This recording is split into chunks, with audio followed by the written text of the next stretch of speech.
Vamos começar o nosso segundo episódio de Biologia Celular.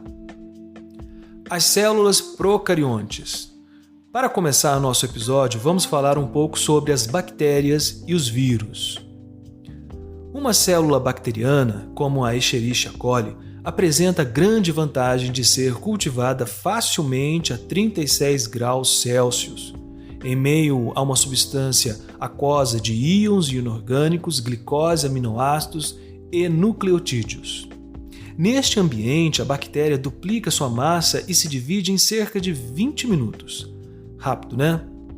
No caso da Escherichia coli, ela pertence à classe de bactérias que não são coradas por práticas histológicas e por isso são chamadas de bactérias gram-negativas. A membrana plasmática dessas bactérias é envolvida por uma parede celular, que tem a função de proteção mecânica. Esta parede ela é rígida e é formada por duas camadas, uma interna e outra externa. O péptido glicano presente na membrana é uma macromolécula composta por carboidratos unidos por peptídeos de tamanho curto.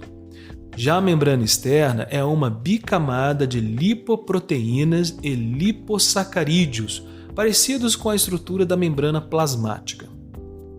Um dos complexos proteicos na membrana externa é chamado de porina, e ela forma um canal transmembranoso que permite a livre difusão, ou seja, livre passagem, dos solutos.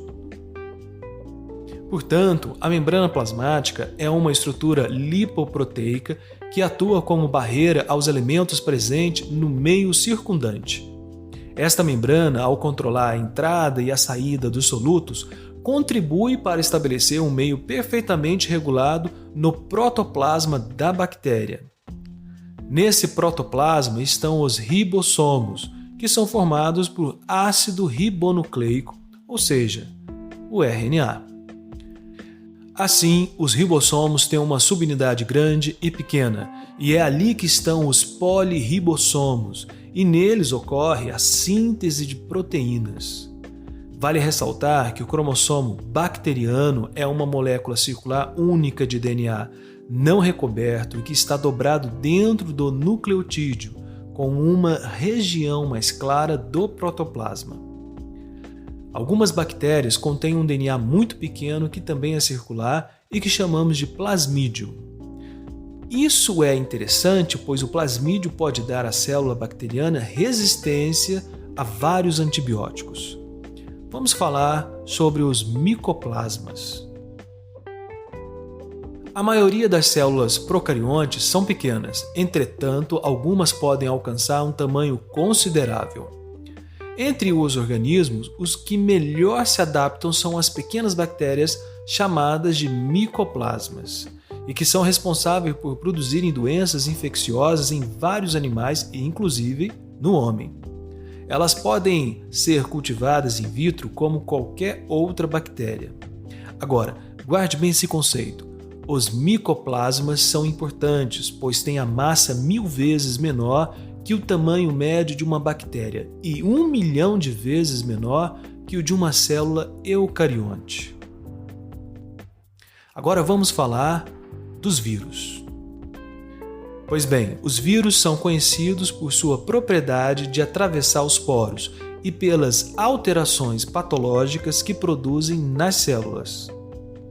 O tamanho dos vírus varia entre 30 a 300 nanômetros e sua estrutura apresenta muitos níveis de complexidade. Entretanto, os vírus não são considerados como sendo células verdadeiras, mesmo que apresentem propriedades celulares, como a autorreprodução. Eles dependem também de células hospedeiras, como os procariontes e eucariontes, para se manifestarem dentro do organismo. Fora da célula hospedeira, os vírus são inertes e podem até ficar cristalizados. Portanto, os vírus estão ativos quando entram em uma célula. Em relação ao tipo de ácido nucleico, existem 2 tipos de vírus. Guarde bem isso: os retrovírus, que contêm RNA como o vírus da AIDS, e os vírus bacterianos, que contêm DNA.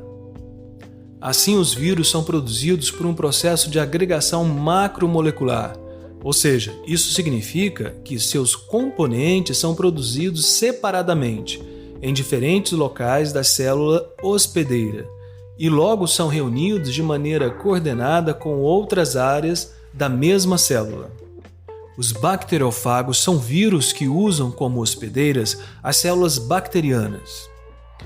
Aí o DNA está localizado na cabeça do bacteriófago e é injetado na bactéria por meio de uma cauda que adere à parede da célula hospedeira e que funciona como uma seringa. Quando isso ocorre, os processos seguintes na bactéria são muito rápidos e começam com a hidrólise enzimática de seu DNA. Os nucleotídeos resultantes são utilizados para produzir o DNA dos novos bacteriófagos. A partir desse DNA são produzidos os RNA mensageiros e as proteínas estruturais dos vírus. Por fim, todos esses processos resultam nos bacteriófagos adultos dentro da bactéria que foi infectada. Entretanto, quando se trata de vírus que infectam as células eucariontes, o processo é mais complexo. Nesse caso, o DNA ou RNA do vírus se replica no núcleo da célula hospedeira e as proteínas virais são produzidas nos ribossomos citoplasmáticos. O próximo passo é que as estruturas virais se combinam entre si no interior da célula. Para encerrar essa parte sobre os vírus, vamos comparar esses organismos com as das células verdadeiras, que apresentam, vamos lá, 1. Um programa genético que possibilita a formação de novas células semelhantes às originais. 2.